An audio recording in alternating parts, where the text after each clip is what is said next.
साधु वाने में आके अगर हम नशा खुद करते हैं तो हम अपने समाज को जागृत कैसे करेंगे?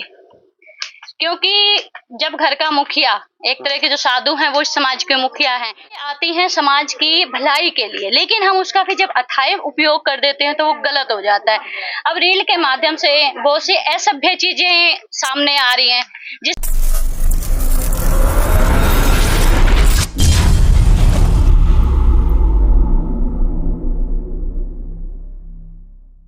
HR20 देखने वाले सारे दर्शकों ने मनदीप बिठपड़ा की ओर राम राम भाई।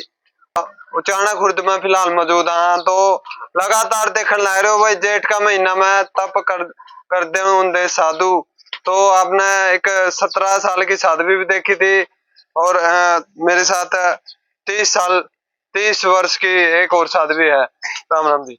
जय श्री राधे। नाम बता दीजिए पहले तो। महंत साध्वी शालिनी नंद, हरिद्वार से। कितने दिन हो गए आपको तप करते हुए? अभी यहाँ पे आज 5वां दिन है तपस्या का। उससे पहले 6ठा दिन है और एक शुरुआत में पहले कलश यात्रा भी निकाली थी गांव की सुख शांति और संपदा के लिए। क्या कहना चाहोगे जो ऐसे भी साधु हैं जो नशा भी करते हैं? देखिए, कहना तो बहुत कुछ है, लेकिन इस उसमें अगर थोड़ा ज्यादा बोला जाए तो विवादित भी हो सकता है। क्योंकि अगर हम साधु वाने में आके अगर हम नशा खुद करते हैं तो हम अपने समाज को जागृत कैसे करेंगे? क्योंकि जब घर का मुखिया, एक तरह के जो साधु हैं वो इस समाज के मुखिया हैं, अगर वही गलत प्रवृत्ति में चलेंगे तो फिर बच्चों को तो गलत प्रवृत्ति में चलना ही है। तो मेरा तो ये मानना है कि वैसे तो जो नशा है वो किसी को भी नहीं करना चाहिए, लेकिन अगर हम भगवान बाणा धारण कर लेते हैं, हम संन्यास ले लेते हैं, उस परिवार का त्याग करते हैं, हम इतना बड़ा सब कुछ करते हैं, लेकिन फिर घूम फिर के उस एक वासना में जाकर डूब जाते हैं, और जिसमें फिर हम भी डूबते हैं और फिर साथ में जो हमारे सेवा में लगे होते हैं वो भी उसमें आकर्षित हो जाते हैं। छोटी सी उम्र में जी साध्वी बन गए आप। आजकल की लड़कियां तो इंस्टा पे रील बनाती है, मेकअप भी करते हैं, आप धूम में तप रहे हो। आपका इस पे क्या कहना चाहोगे? इंस्टाग्राम पे रील बनाना वो आजकल एक सोशल मीडिया की वजह से बहुत ज्यादा उसका गलत प्रभाव पड़ रहा है। क्योंकि देखिए, कुछ चीजें आती हैं समाज की भलाई के लिए, लेकिन हम उसका फिर जब अथाह उपयोग कर देते हैं तो वो गलत हो जाता है। अब रील के माध्यम से बहुत सी असभ्य चीजें सामने आ रही हैं जिससे समाज की जो धारणाएं हैं वो बिगड़ रही हैं। रील बनाने में तो मैं यही कहूंगी, ठीक है, जिसको भी रील बनानी है वो सभ्यता, शालीनता और अपने सनातन धर्म को साथ रख कर रील बनाओ। उसमें भी सबको, जो आप पॉपुलर होना चाहते हैं, जो फॉलोअर बढ़ाना चाहते हो, उसमें भी मिलेगा। 20-30 साल की ऐसी उम्र होती है, लड़कियां अपने चेहरे पे थोड़ी सी भी धूल मिट्टी नहीं लगने देती। आप साध्वी जी 30 साल की उम्र में आप दोनों में बैठे हैं, ये कैसे संभव है? देखिए, शरीर की जो सुंदरता है वो कुछ क्षण के लिए है, वो कब चली जाएगी कुछ नहीं पता। लेकिन जब हम अंतर से सुंदर होंगे, क्योंकि कहा जाता है कि जब हम तपस्याएं करते हैं, सब करते हैं, तो वो चेहरे पे एक अलग तेज होता है। तो उसमें शरीर से हम काले हैं या कुछ है, उससे कुछ नहीं है।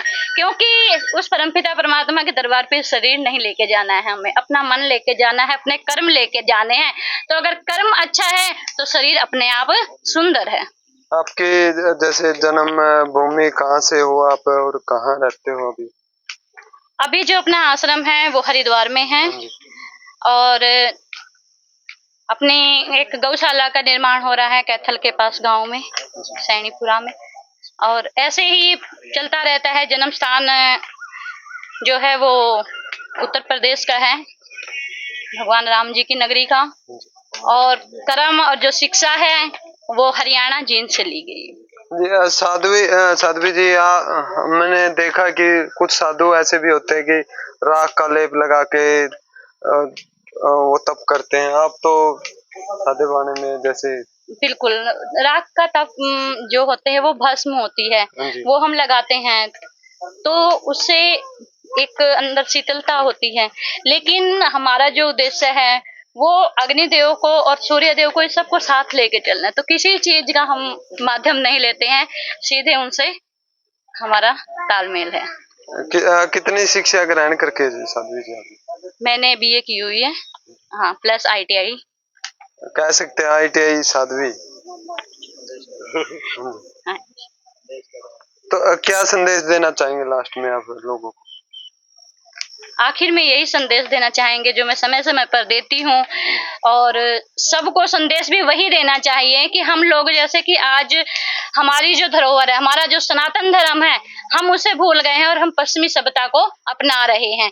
दूसरे जो हम जिसकी सभ्यता को हम अपना रहे हैं वो हमारी सभ्यता को लेके आगे बढ़ रहे हैं। आज हम अमेरिका जाना चाहते हैं, ऑस्ट्रेलिया जाना चाहते हैं, लेकिन वो लोग हमारी सभ्यता अपना रहे हैं और हम उनकी पश्चिमी सभ्यता को अपनाकर जो हमारा सनातन धर्म था, जो हमारी पूंजी थी, हमने उसको खो दिया है। तो सबसे यही अनुरोध और आग्रह है कि आप सब सनातन धर्म को अपनाएं और उसके साथ साथ सब उस गौ माता को, जिसे इस संसार की जननी गौ माता का दर्जन दिया गया है, उस गौ माता के लिए आप केवल एक रोटी नहीं, जिसके घर में जगह है वो एक एक गाय अपने घर में बांधे, और अगर जगह नहीं है तो आसपास में जो भी गौशाला है उसमें आप एक गाय को अपना सकते हैं, एक गाय को गोद ले सकते हैं। क्योंकि जब इस संसार में गाय माता ये सब सुरक्षित होंगे तभी हमारा संसार और हमारा सनातन धर्म सुरक्षित होगा। धन्यवाद जी। तो देख सकते हो उचाना खुर्द से लाइव तस्वीर देख रहे थे आप साध्वी जी। तो 20-30 साल की उम्र में ऐसी उम्र होती है कि लड़कियां धूल भी नहीं लगने देती चेहरे पे। तो साध्वी जी 7 धूणों के बीच में तप रही हैं। इनके विचार कैसे लगे कमेंट सेक्शन में अपनी राय जरूर दें। जय हिंद, जय जवान, जय किसान।